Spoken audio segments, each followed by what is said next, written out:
It was a cold winter night in Kenton, Massachusetts. Snow covered the streets, and most people were staying warm inside. But inside one small apartment, something wasn't right.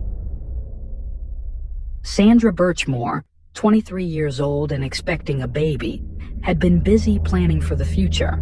Baby clothes were still in their packages, and a checklist for her baby shower sat on the table.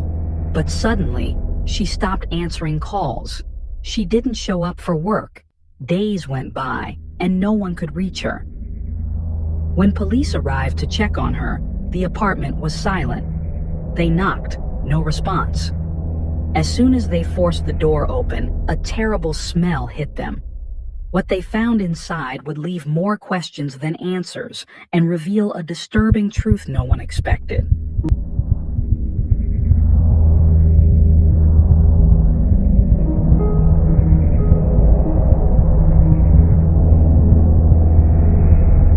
Sandra Birchmore entered the world on May 13, 1997, in the quiet town of Stoneham, Massachusetts.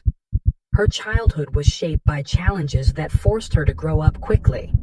Her mother, Denise, struggled with severe health issues for most of her life, leaving the family in a constant battle against financial strain. Sandra's father was never present. He provided neither emotional nor financial support, making Denise the sole provider. Despite the hardships, Sandra was never alone. Denise leaned on both her longtime partner and her mother, Grace, to help raise her daughter. Grace, in particular, became a steady force in Sandra's life, stepping in as a caregiver whenever Denise's health deteriorated. In a home where survival often took priority over stability, Sandra learned resilience and responsibility at a young age. From an early age, Sandra was drawn to the world of public service. She had a deep respect for authority figures, especially those in uniform, police officers, and military personnel. This admiration wasn't random. Many of her maternal relatives had served in law enforcement or the armed forces, which naturally influenced her perspective. Her fascination with police work surfaced when she was just 8 years old, after joining a program called Respect. This initiative encouraged children to develop civic responsibility and communication skills while fostering positive relationships with law enforcement. It was here that Sandra's dream of joining the police force first took shape. Determined to follow this path, she became involved with the Police Explorers program at age 12. This hands-on initiative, founded in the 1970s, provided young people with an introduction to law enforcement, offering training in safety protocols, emergency response, and police procedures. From 2010 to 2016, Sandra dedicated herself to the program, taking every lesson seriously and striving to perfect her skills. Friends and mentors noted her dedication and discipline, recognizing that for Sandra, this wasn't just an extracurricular activity, it was the foundation for her future. But life had other plans. In 2016, when Sandra was 19, tragedy struck. Her mother, Denise, passed away, leaving her devastated. Her aunt, Denise's sister, offered support, but the loss was profound. This period of grief also coincided with the end of her time in the Police Explorers program, a double blow that left her at a crossroads. The career in law enforcement she had once envisioned seemed to slip away as she struggled to regain her footing. After graduating high school, Sandra sought a new direction. She enrolled in college prep courses, intending to pursue a nursing degree.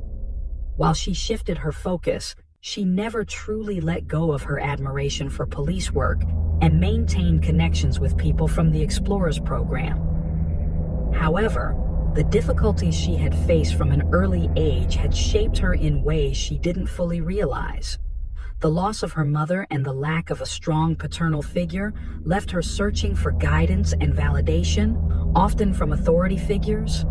This vulnerability would later play a crucial role in her fate. In 2020, seeking a fresh start, Sandra moved to Kenton, a town in Norfolk County, Massachusetts. With a population of about 25,000, Kenton was known for its safe, family-friendly atmosphere, making it an appealing place to settle. She secured a job as a teacher's assistant at Sharon Public School, working closely with students who had special needs. Though this wasn't her ultimate career goal, she saw it as a step toward a better future. Her experience caring for her mother had instilled in her a deep desire to help others, and she hoped to build a career where she could make a difference. Sandra's colleagues saw her as outgoing and friendly, though at times her emotional openness seemed excessive. She often shared personal details with acquaintances, sometimes making others uncomfortable. Despite this, her dedication to her students was evident.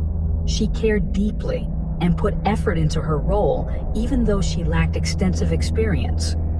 Her warmth and willingness to connect with others made her likable, but it also left her vulnerable to those who might take advantage of her trusting nature. Sandra viewed her time at Sharon Public School as a temporary stop on her way to something bigger. She had plans, dreams of a future filled with purpose.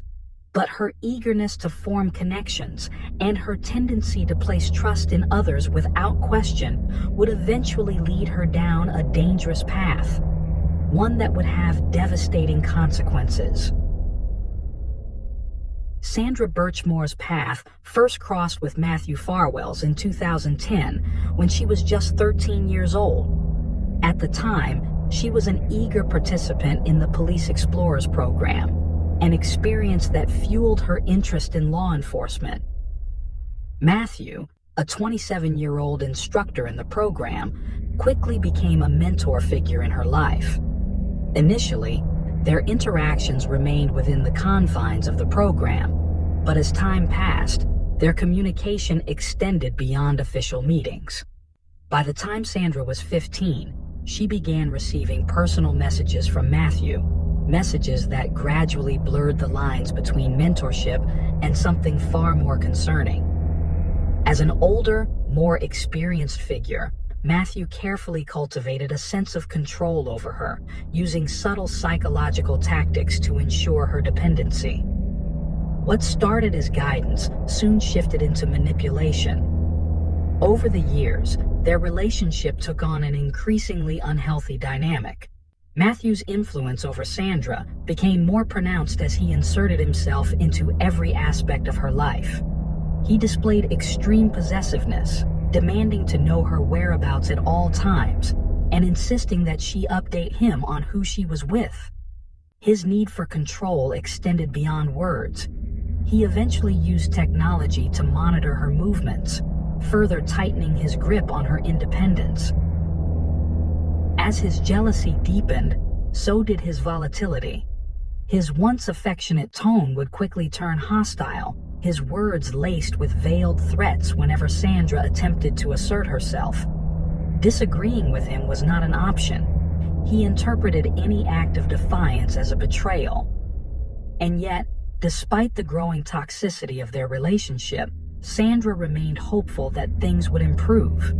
She rationalized his behavior, convinced herself that he cared for her, and held on to the belief that the man who once seemed like her protector would not ultimately become her greatest source of fear.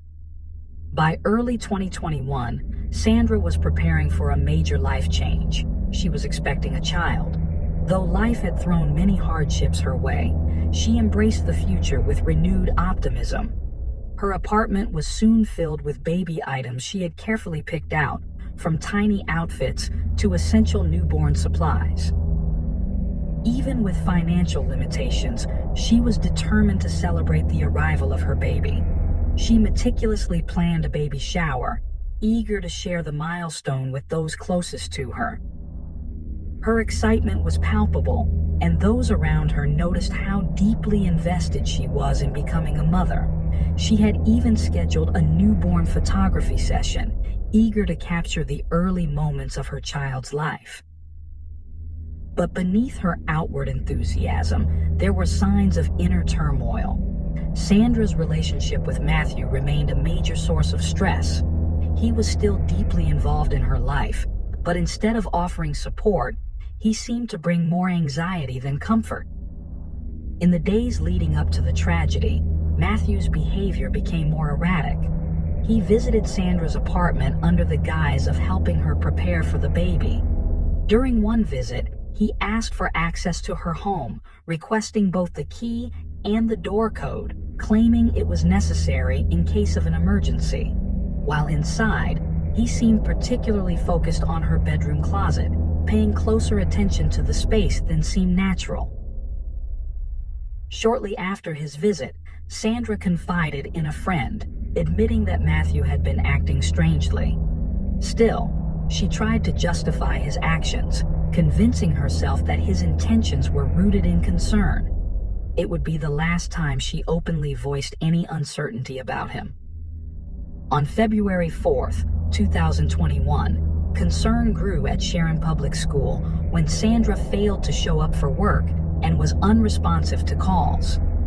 A recent snowstorm had caused disruptions in the city, but her absence felt unusual. When several days passed without contact, her co-workers alerted the authorities. Officers were sent to conduct a welfare check at her apartment. When they arrived, they knocked repeatedly and rang the doorbell, but there was no answer. A distinct odor coming from inside raised immediate alarm. Recognizing the unmistakable scent of decomposition, officers forced entry into the apartment. Inside, they found Sandra in her bedroom, hanging from a closet door by a belt. The condition of her body indicated she had been deceased for several days. At first glance, nothing in the scene appeared out of place. The initial police report noted no signs of a struggle.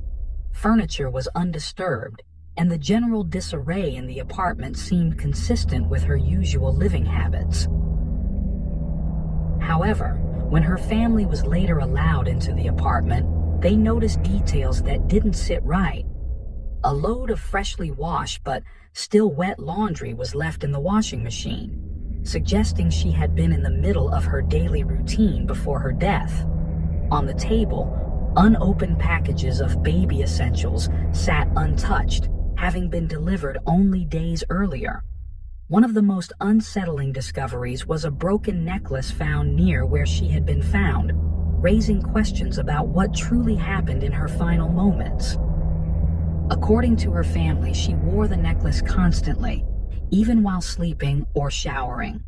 This discovery cast doubt on the conclusion that she had taken her own life. If she had never willingly removed the necklace, how had it ended up broken near the scene?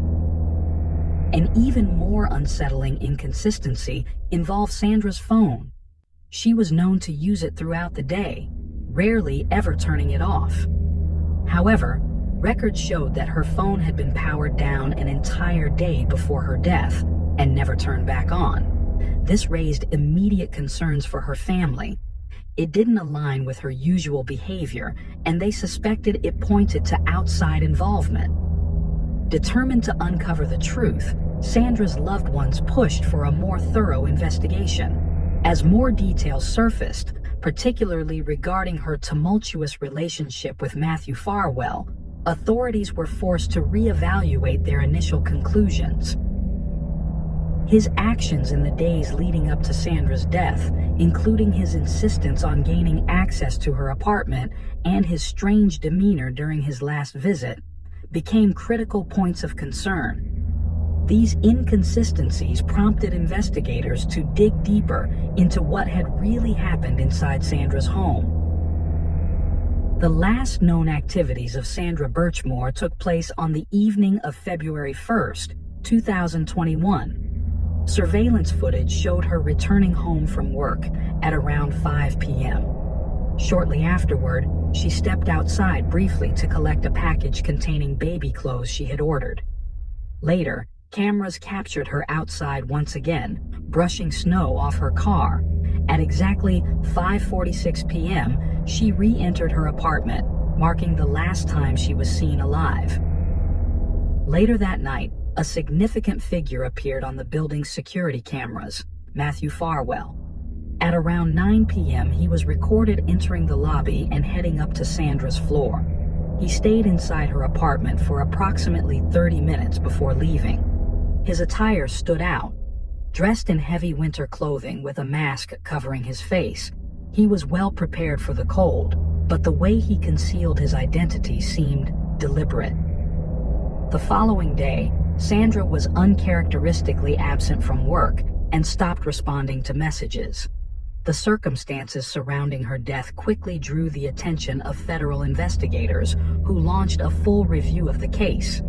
Their first concern was the initial crime scene assessment, which seemed superficial and had overlooked crucial details. Investigators soon uncovered evidence that contradicted the assumption that Sandra had taken her own life. She had been actively preparing for the arrival of her baby, ordering supplies, planning a baby shower, and even scheduling professional maternity photos. These plans indicated she was looking forward to the future, not preparing to end her life. Further suspicion arose when forensic experts examined the marks on her body. The injuries did not align with what would typically be expected in a case of self-inflicted harm. When investigators analyzed Matthew's phone records, they recovered deleted messages that painted a disturbing picture of long-term manipulation and coercion. It was also confirmed that Sandra had been pregnant with Matthew's child, a revelation that shifted the entire investigation. At the time of her death, she was in her 3rd month of pregnancy. This fact significantly impacted their already strained relationship. Matthew not only denied responsibility for the baby, but also reacted aggressively, applying both psychological and physical pressure on Sandra. Her pregnancy became a source of escalating conflict. At first, Matthew attempted to distance himself from her, avoiding discussions about the baby. However, as time went on and he recognized the potential consequences, he reestablished contact. His sudden change in behavior, reaching out after trying to push her away, became another red flag in the investigation following her death. Investigators also uncovered a crucial piece of information. Matthew was married with children. Sandra had always been aware of his family situation, but in late 2020, she learned that his wife was expecting their 3rd child. This news devastated her, and she confided in a friend about how deeply it affected her. In one of her messages, she mentioned considering telling Matthew's wife about their relationship. However, she ultimately never followed through. When Sandra informed Matthew that she was pregnant, his reaction was hostile. He not only questioned whether he was the father, but made it clear that he wanted nothing to do with the baby. As tensions escalated, his behavior became more erratic, and Sandra grew increasingly anxious. She shared with those close to her that she felt overwhelmed by the pressure and threats she was facing. As investigators combed through their exchanges, they found alarming patterns. Matthew had frequently monitored her whereabouts, exhibited extreme jealousy, and sent threatening messages. Matthew Farwell had used his authority not only to manipulate Sandra, but possibly others as well. What began as a case centered around one young woman soon exposed a pattern of misconduct within the Police Explorers program, where Matthew had served as a mentor. A review of program archives revealed multiple cases of inappropriate relationships between instructors and participants. Sandra had joined the program at 13, and her involvement with Matthew had begun when she was only 15. An ethical violation that, given their significant age difference, also crossed serious legal boundaries. However, Sandra's case was far from an isolated incident. A broader inquiry into the Police Explorers program exposed decades of unchecked misconduct. Established in the 1970s, the program had operated with minimal oversight, allowing mentors to exploit their positions of authority without consequences. Investigators found that other officers, including Matthew's brother, William Farwell, and their superior, Robert Devine, were also implicated in inappropriate behavior. Over 200 cases of misconduct spanning decades were uncovered, many of which had never been reported or properly investigated. Further scrutiny revealed that in January 2021, a police officer had received an anonymous tip about potential misconduct involving Matthew. Instead of filing an official report, he privately warned Matthew, giving him the opportunity to cover his tracks. Immediately afterward, Matthew began deleting messages and making calculated efforts to regain Sandra's trust, moves investigators believed were meant to prevent her from coming forward. What exactly happened inside Sandra's apartment that night remains unknown, but forensic evidence allowed investigators to piece together a likely sequence of events. It was suspected that tensions escalated when Sandra once again brought up her pregnancy. She may have been pressing Matthew for acknowledgement or support, something that, if exposed, could have serious consequences for him. The broken necklace found near her body suggested that a struggle had occurred. Investigators theorized that Matthew used force to subdue Sandra. Her phone, which had been turned off shortly after his arrival, may have been deliberately disabled to prevent her from seeking help. These findings shifted the case from one of suspected suicide to a probable homicide. Sandra's death not only led to Matthew Farwell's arrest in 2024, but also exposed systemic failures within regional law enforcement. The Police Explorers program was permanently shut down, but the damage caused by years of unchecked misconduct continued to affect many lives. The case ignited widespread demands for reform, pushing authorities to reevaluate how mentorship programs involving minors were monitored. The investigation into Sandra's death culminated in August 2024, when Matthew Farwell was officially arrested and charged. Prosecutors presented overwhelming evidence linking him to the events of that night. This included recovered text messages documenting years of coercion and manipulation, security footage proving he was at Sandra's apartment just before she was last seen alive, and forensic analysis indicating that her injuries were inconsistent with self-inflicted harm. The charges against Matthew extended beyond Sandra's death. He also faced multiple counts related to his inappropriate involvement with her while she was underage. Case records showed that he had used his position in the Police Explorers program to groom and control her from a young age. These revelations shattered his claims of innocence, which he continued to maintain even after his arrest. Despite the damning evidence, holding additional suspects accountable proved to be a significant challenge. Investigators had linked Matthew's brother, William Farwell, and their superior, Robert Devine, to instances of misconduct within the program, but formal charges were never filed against them. Many suspected that reluctance within law enforcement agencies to expose deeper institutional failures played a role in the lack of further prosecutions. As of early 2025, Matthew Farwell's trial was ongoing. Prosecutors argued that Sandra had been forcibly restrained and that her death had been staged to appear as a suicide.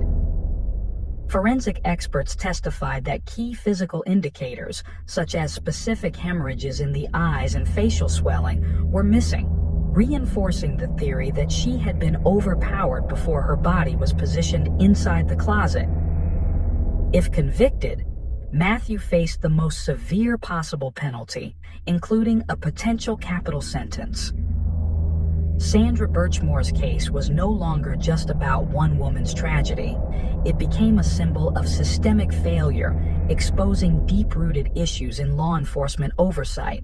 Her family, along with activists and advocates, continued to fight for justice, ensuring that her story would not be forgotten and that her case would drive meaningful change.